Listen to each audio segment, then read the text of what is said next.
If you have a question, just raise your hand. Who's got the first question? We'll start with Barry.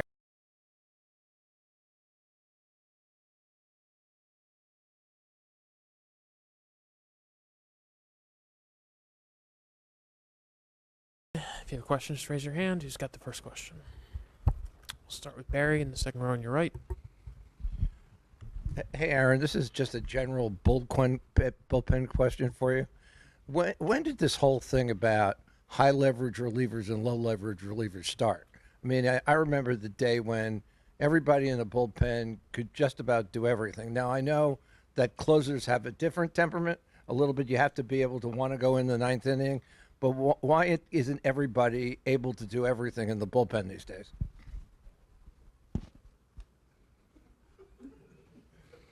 I mean, that's sports. That's what separates great from good, good from average, average from not here. I mean, that's life. Like that's we're competing in the sports, and that's how you differentiate between what a great player is. That's the best I can say it, I guess. Isn't there something about average players being able to do multiple jobs rather than one specific job, or you rely on one specific guy to do one thing and another? Can you give me an example of what you're talking about? Well, like last night is a good example. I mean, the Dodgers used what they call their low leverage relievers in that game last night. Mm-hmm. And their higher leverage relievers are now rested to pitch today. Mm-hmm. And they used a few of those to get out of game 2 behind Buehler. That's basically what I'm talking about. I don't know. I mean, look, you're going to find yourself in situations where a quote-unquote low-leverage guy is in a big moment, maybe in the biggest moment of a season. So at the end of the day, your players, relievers, coaches are trying to get guys to be the best they can possibly be, whatever situation they're in. So, yeah, I mean, it's the best I could say it, I guess. Go to Andy in the next row. Question about Aaron Judge. Yeah. Swing decisions and the chase and stuff like that seems like it's improved over the past maybe 2 games, say. I'm just wondering what you've seen in that trajectory toward him starting to get that back, and how much better he is than he was a few games before that, how far he has to go, like where he's at in terms of getting that timing. Seems better to the naked eye a little bit. Yeah, I thought he had good at-bats last night. So, hopefully that carries into today. With Aaron, it's always one pitch away from, getting as hot as anyone's ever seen. So I thought he had good at-bats last night, and hopefully that carries into today. He's taking pitches that maybe he was offering at earlier in the series, you think? Yeah, I thought he did a good job of that last night. I thought he got a lot of good swings off. I thought he controlled the zone. Again, a lot of times, though, that's mechanical, too. Like, that's getting yourself into, and again, everyone's a little bit different how they get there, but you get into strong positions, and usually that's when you're able to make your best swing decisions. And right behind Andy, Aaron. Aaron, what impressed you the most about Garrett's start in Game 1? I thought he made some really good adjustments. I think he does a really good job in game of knowing what's working for him, knowing how to make adjustments on the fly. I thought he was really pitch efficient. For the most part, gain count leverage throughout the night, which is really always important, I guess, but certainly against this Dodger team, you got to go into the strike zone. You can't, and you got to get ahead of these guys because they feast as much as anyone when they get that count leverage or get ahead in the count. So I thought he did a good job of all that. Stay there with Tyler in the same row. Aaron, not to divulge all of your pitching plans, obviously, but if you wanted to let Garrett go a little bit longer tonight and just maybe probably last start of the year, is that an option, or is it more like, hey, 6 good innings or whatever and then the bullpen?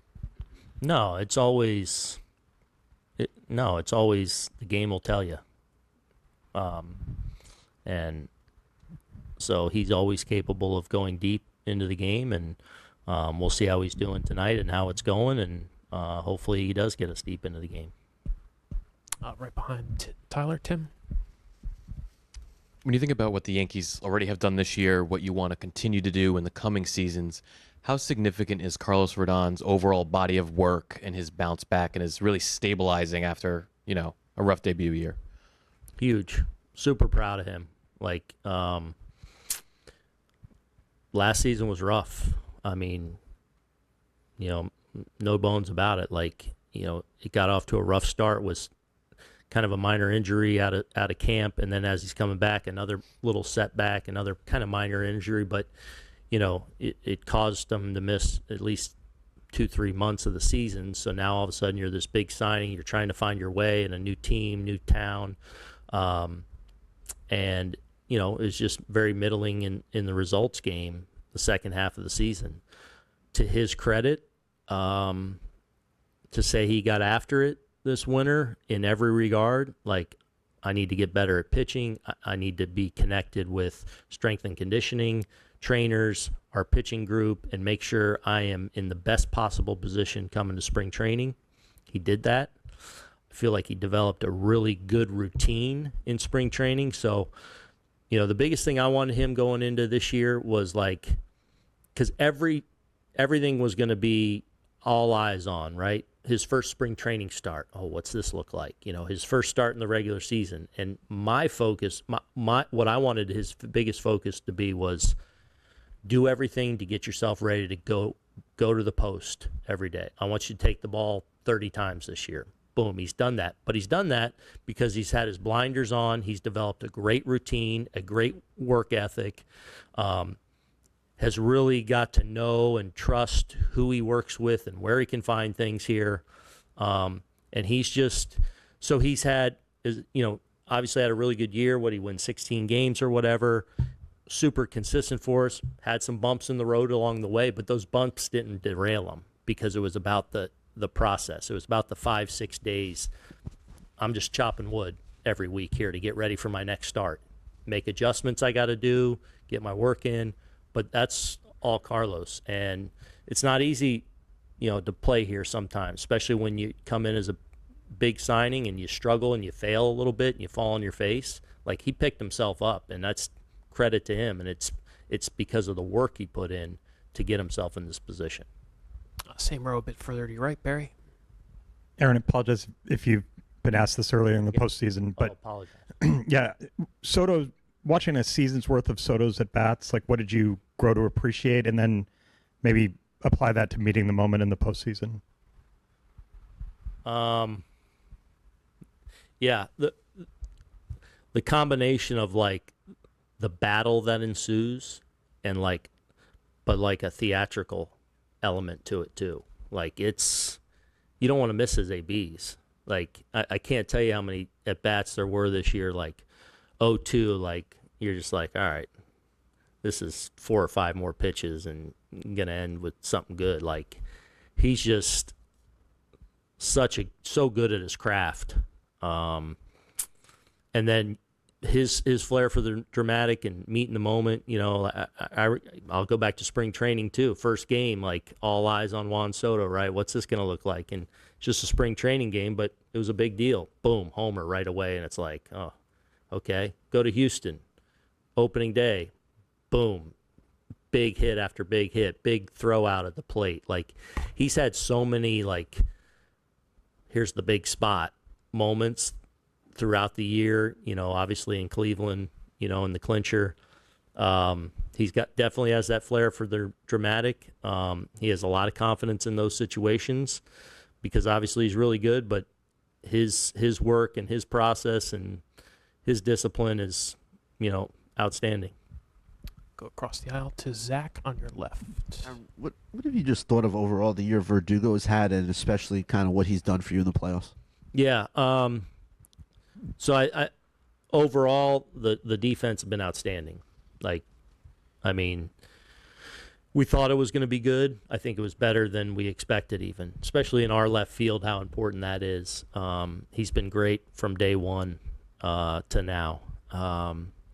offensively, overall, a little bit of a down year for him.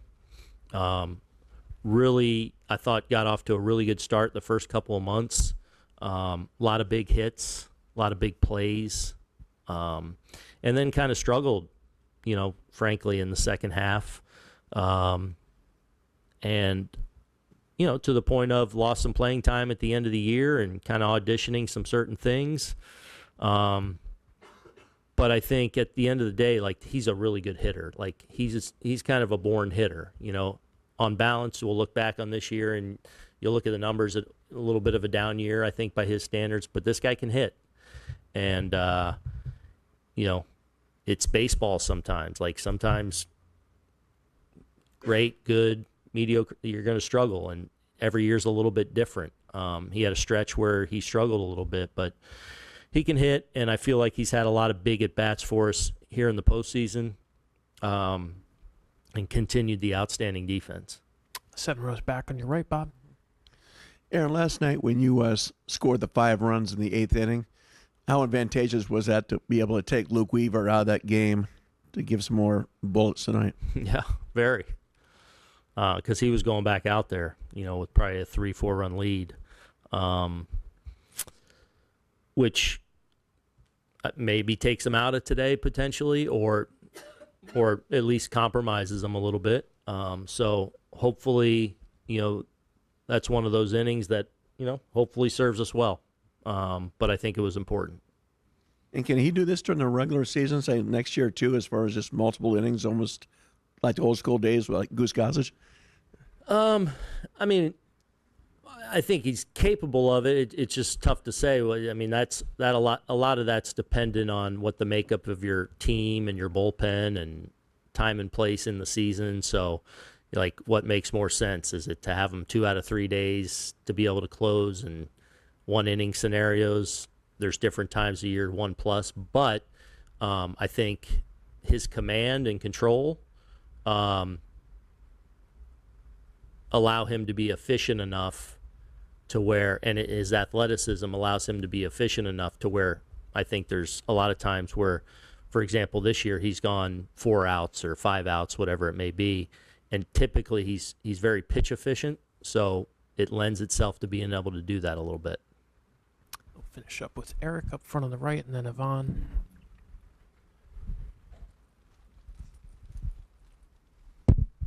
Thanks. Aaron, you spoke a little bit to the energy of the crowd last night. Upon further reflection, how impactful was that, particularly after Volpe, and how much carryover do you think going into today and having sort of a different energy than maybe Monday? Yeah. I think the way I said it is, like, I felt like they were waiting for like 48 hours to erupt, and obviously we didn't get much going in Game 3, and kind of fell behind and didn't push anything across until Doogie's homer in the 9th. So I felt like the homer definitely was just explosion of emotion that was bottled up for the last 48 hours, ready to go. And I think it definitely, it was awesome. I mean, I thought it was great, and hopefully played a factor in, us continuing to, put together a really good game, and hopefully is something that kind of carries over tonight. I'll finish up with Yvonne right up front.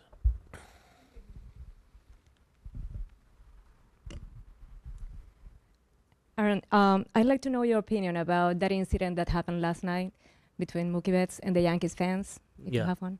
Yeah, not good. There's no place for that. I mean, simple as that. Like, come here, cheer, root for your team, whatever. No place for that. Should never have hands on anyone, and just not okay. Aaron, thanks for your time. Appreciate it.